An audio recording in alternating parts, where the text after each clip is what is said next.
Welcome back from break. Okay, coming towards security agency, there is a lot of talk about US security agencies like Blackwater and Z Security, their operations here, and their presence within US consulates. Could you please clarify what these agencies are and what their operations here in Pakistan are? Are you talking specifically about Blackwater? I'm talking about all these agencies like some people say that it's with the name of Blackwater, some they are operating here with the name of Z Securities. So are they operating in Pakistan and within the US consulates? No, we do not employ Blackwater or Z Security or any name that it might be going by here at the Consulate General in Lahore. And Ambassador Patterson has also stated that we do not employ them at the embassy either. So there is no presence of such security agencies of US in your consulates in Pakistan. That's correct. Recently, Alamgiri Gate of Lahore Fort has been renovated from US Ambassador's special fund. Are there any other projects of such kind to restore the cultural monuments of Lahore under consideration? Would you like to share the details of such projects, if any, with us?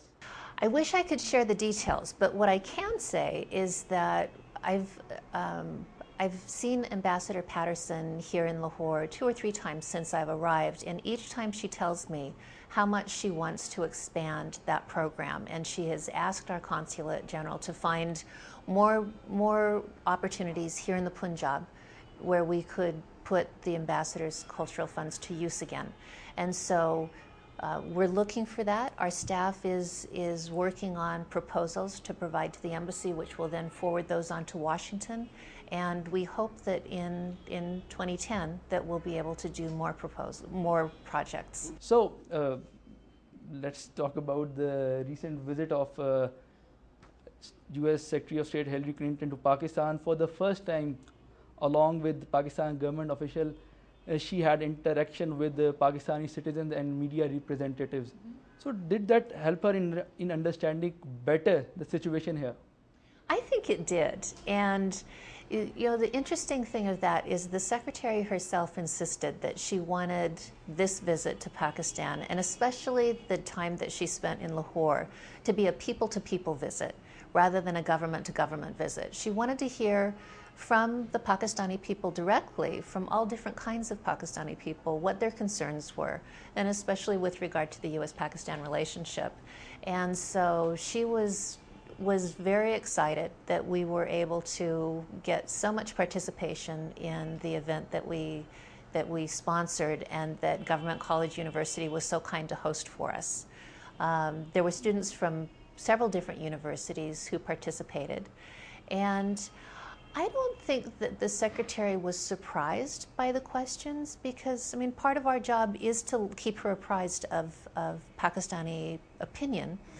But I think it was very useful, and that she very much enjoyed the opportunity to interact directly with Pakistani people and hear questions and provide answers and ask her own questions back in some cases. So yes, I think she did learn a lot from her trip, and that she very much enjoyed it. And we've had good feedback that people enjoyed seeing her as well. So is there any change in strategy regarding Pakistan? Because this is the first time any US Secretary of State did the direct interaction with the Pakistani media representatives and the general public. So don't you think it could have been done much before? I think it could have, and I'm not sure why it didn't, but I think that the Secretary's visit and the approach that she took was very much in living up to the promise that President Obama made in his speech in Cairo to engage the Muslim world more broadly, and that the Secretary of State was doing her part in that engagement, as all of us at the Consulate General here in Lahore try to do every day. So let's talk about the war on terrorism. Is US government satisfied what Pakistan army has done against Al-Qaeda and Taliban in Waziristan in Swat? Well, I think it was very recently that Secretary of Defense Gates said that he considered it phenomenal, the success that the Pakistan military has had against the insurgents in Swat and in South Waziristan. That he said that if a year ago someone had told him that the army would be taking such strong measures and such effective measures, that he wouldn't have believed it was true. So people who know better than I in the U.S. government have said that they've been extremely pleased with the effective measures by the military, as well as by the civilian government in providing assistance to people who've been displaced by the conflict, to try to make sure that even though their lives are disrupted, they still have decent services and support when they can return to their homes. So overall, U.S. government is satisfied and happy with these operations in Swat and in South Waziristan. Yes. Okay, let's talk about the new Afghan policy. According to new Afghan policy, President Obama has decided to send more troops to Afghanistan. Is the objective of sending more troops to Afghanistan is to establish peace in Afghanistan or to protect American interests in this region? Is to help establish peace in Afghanistan because it is in America's interests to have peace in the region. It's not either or. They're both the same thing. So we find that despite the defeat of the Taliban in 2001, 2002, that Afghan security forces, the Afghan government, are still having a tough time managing the difficulties that they face. And so the United States and other members of the international security forces in Afghanistan are going to have to remain for a bit longer yet.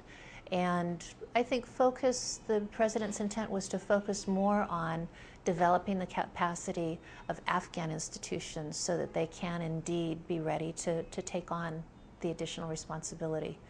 Security situation in the parts of Afghanistan where the Taliban is regaining control is still very bad. They are again preventing girls from going to school. They are again preventing women from having normal lives. They are again trying to keep people from living a free life. And they're not doing it just by writing letters and sitting around conference tables. They're doing it with force. And the government of Afghanistan has requested the assistance of the international community, and we're contributing to that. Madam Consul General, we have to take a very short break, and we will be back after this very short break.